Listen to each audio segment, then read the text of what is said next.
The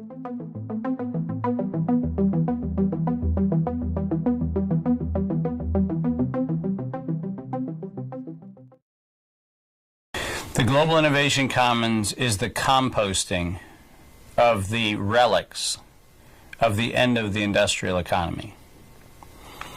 When you have more fencing and more fences than you have land to enclose, and those fences and the fencing is around human creativity and innovation, you can do one of two things. You can either live in the cell that you've created, or you can actually compost the fence. The Global Innovation Commons takes the artifacts of the industrial monopoly impulse, which said that creativity and innovation was about enclosure, where you take information, you put it in a patent, and you keep anybody from using it.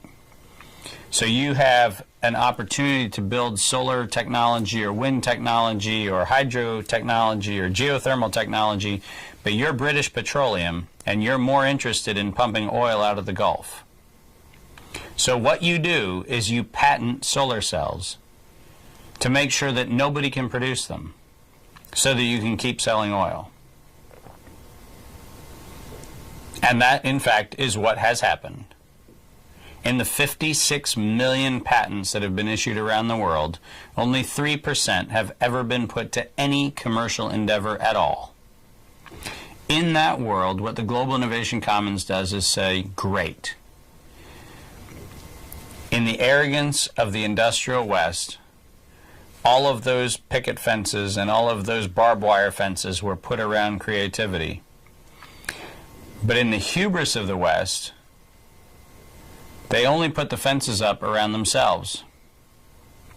The patents were not filed in Bhutan.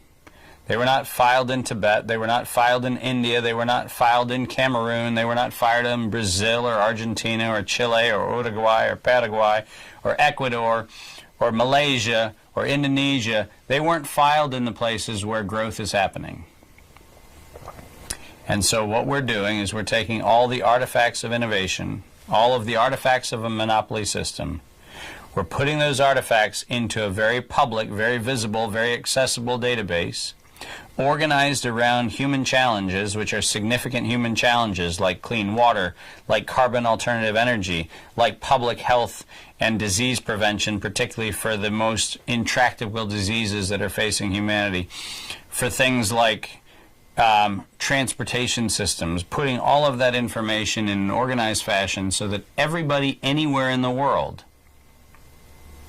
can go into the Global Innovation Commons and say, I'm interested in how to do a sustainable agriculture project in Angola. And I can click on Angola and I can find all of the technologies that were developed for agriculture that no one ever thought to protect in Angola. And I can start creating enterprises and value and abundant and great opportunities in a country that was never interesting enough for the German or the French or the US company to protect a patent around. And what we're doing in the Global Innovation Commons is we're emancipating the innovation which has in fact been held from humanity to keep the incumbent system going. And we're saying, great. If the incumbency wants to keep the monopoly walls up, God bless them. There's about 4.5 billion people on Earth who can benefit from them. And those 4.5 billion people are the people we're betting with.